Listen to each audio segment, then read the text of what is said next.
guys are like this like ancestor circle jerk for worshiping your ancestors in like this white supremacy movement, bro. Like, why do people worship their ancestors? My ancestors. Yeah, a lot of people. Do you not give a shit about your blood? Do you not care about your bloodline? Do you think that has nothing to do with you? What your ancestors? Well, obviously, I want to pass on my bloodline and like keep the Hockley name going, but I'm not gonna like worship my ancestors and like base my religion off of what my ancestors did. Like, that's up to me to find God. But okay, look, everything your ancestors did, everything they went through, it's in your blood. Don't you have some duty to carry on like your name? Like, it's not just your ancestors. It's not a random person. Do you think it's possible your ancestors could have been wrong though? Yeah, 100%. Like, you can evolve, but they're not wrong about that. These two are arguing about race and religion and, you know, cultural purity and racial purity and everything like that. The guy at the top, his name is Tyson Hockley. He is a Canadian. I'm not 100% sure what side of the line he falls on. I think he's more like moderate independent. He, like I said, he's not American, so I think he's right in the middle. He's moderated some debates before with other people, and he seems to be right in the middle. And then the guy at the bottom, that's a guy named Hermes or something like that. He's like a Nick Fuentes light kind of guy, Andrew Tate light kind of guy. No real talking points of his own, but he does parrot the, you know, anti-brown people, anti-immigration, you know, all brown people are bad kind of rhetoric that Nick Fuentes puts out there. Now, what these two are essentially arguing about is, like I said, racial cohesion, racial purity.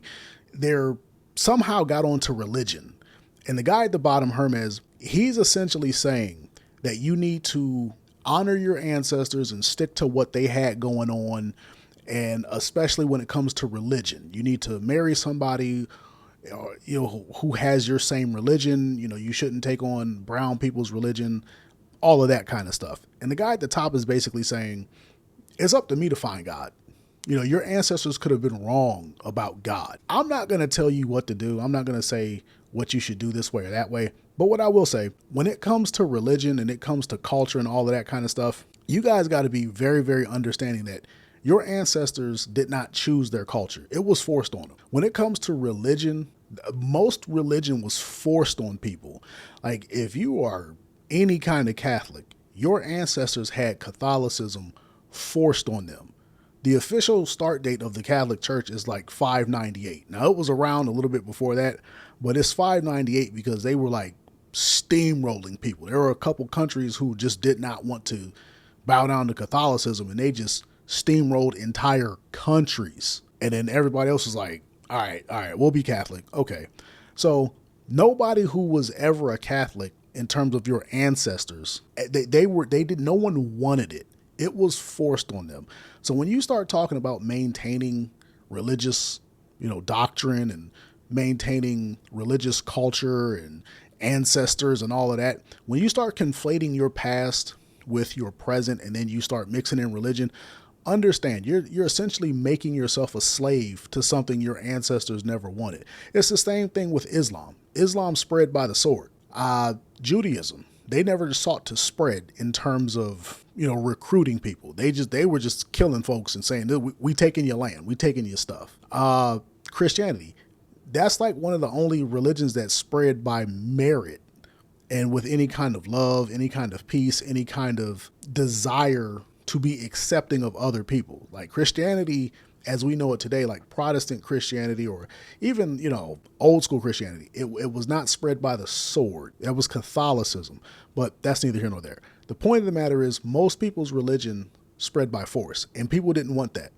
So when you start talking about your religion and you start talking about your ancestry and your bloodlines, you got to really understand, if you were like Irish back in the day, the Irish and the Scottish and the English, they didn't all adhere to Catholicism the same way. Like, they were all Catholic, but there's like various forms of Catholicism.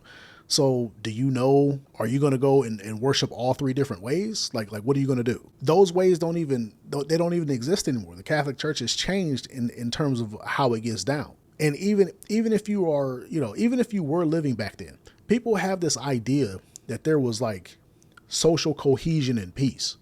It's like, no, bro, The Irish were at war with the Scottish, and the Scottish were at war with everybody, and the English was at war with everybody. It was like awful, awful times. It was terrible times. You could die from anything. Like you're not here today because your ancestors were just so awesome. You're not here today because your ancestors were like Roman warriors and conquerors, and they were just, so superior to everyone else that, you popped out. You're not here because your ancestors were Viking warriors.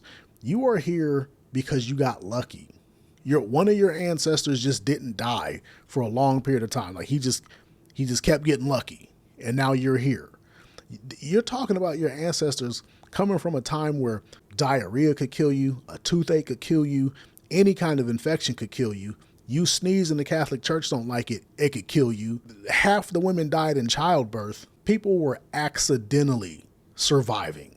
So this idea that everybody was living in peace and harmony, not with all them wars that the Catholic Church was starting, by the way. So, that takes you back to the whole religion thing. Like, what are you talking about? Everything your ancestors went through, it's in you. Your ancestors were duped and forced into that religion. They did not want that. Your ancestors want what you have today.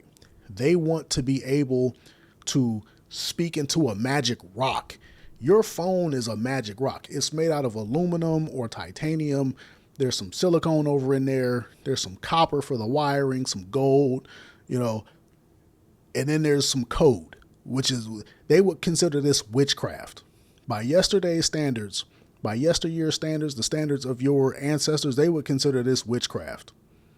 And they would have died for even fathoming something like this. If they had a dream and it was like, one day my descendants are going to have a magic rock that they can talk into and become wealthy, they would have strung that person up.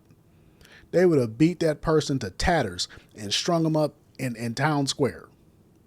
So what are you talking about? Your ancestors lived in the dark age for knowledge, the dark age for religion, the dark age for like social structure. Like they were living like animals. The men were almost certainly peasants. All the women were, I don't want to go too far, but all the women were whores. All of them. Like they're this idea of chaste virgins. No. Like, absolutely not. That's not how it was. Like, it was barbaric. It was a barbaric time. It was a terrible time. Like, people have this idea that their ancestors were sitting there, Mary Poppins style, working in a coal mine or working in a potato farm. And they were like, today was a hard day of work. One day, our descendants won't have to work this hard. And then they, trot off singing some happy song. We're all Irish. We're all Scottish. Everything's awesome. It's like, no, bro. It was absolutely abysmal to be alive at that time. These people were suffering and they hated life. You couldn't just go out there as a Scottish person, English person, this person, that person, and marry whoever you wanted. You were like they would tell you at 9 years old, you're going to marry the baker's daughter. And the baker's daughter would be like fat, snaggletooth, ugly. Right? Like you couldn't do what you wanted to do. So this idea of adhering to what your ancestors wanted or what they did is just stupid. Your ancestors died so you could have what you have, which is the opportunity to do whatever you want, whenever you want, however you want, wherever you want, with whoever you want. I'm not telling you that you should just throw your religion away. If you want to be Catholic, be Catholic. But just understand, your ancestors most likely hated their religion because it was so oppressive. The Catholic Church was pimping people out of their money talking about, oh, your ancestor died and they in hell. Give us some money and we'll let them out. Bro, what? Like, there's a reason there was the 95 Theses from Martin Luther. There was a reason there were so many Catholic reformers. Like, all the reformers were Catholic. They weren't Protestant Christians. The Protestants came from the Catholics because the Catholic Church was so destructive and it was so just debaucherous and messed up. Right? So when you start talking about your religion and you start talking about your ancestors, you really got to do your research. They were miserable. They were slaves to their circumstances. They were slaves to their culture. There were food dishes that they couldn't eat. The Irish couldn't just go out there and eat what the Scottish ate. The Scottish couldn't go out there and sing the Irish jigs. Half of these people drink different kind of beers and different kind of whiskeys and ales and all of that because they weren't allowed to drink what the other people were drinking. Like by force. People would be beaten and whipped if they come drinking a Scottish ale or whatever. Like, nah, you got to drink this Jameson, right? Like it was just stupid stuff because these people were uneducated. Your ancestors breathed, every breath they took, they were hoping for this day. They were hoping for a life that you live today, where you have freedom of choice and you can move how you see fit and do what you want. And when it comes to your religion, I promise you, there's never been anyone born into Catholicism that wanted it back in the day. They all wanted something different. If they had the ability to be atheists, they would have been atheists. Now, I'm not telling you that you should be or anything like that. I'm just simply telling you, if you're trying to honor your ancestors with religion, you might want to check up on your religion and understand how awful it was. They were slaves to their religion and their culture. So you only owe them a good life. So that's what that is.